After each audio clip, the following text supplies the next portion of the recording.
Magluluto ako ngayon ng napa-cabbage. Unahin ko muna itong scrambled egg.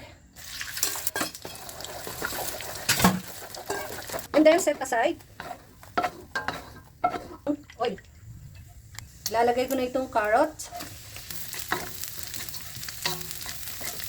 Lalagay ko na itong isang tinadtad na sibuyas, sama-samang bawang at luya.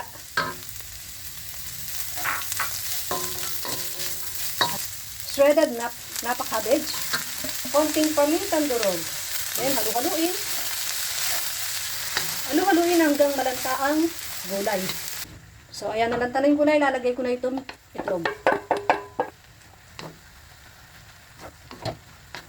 Lalagay ko na yung pinagsama-samang sauce, oyster sauce, soy sauce, at konting tubig and cornstarch.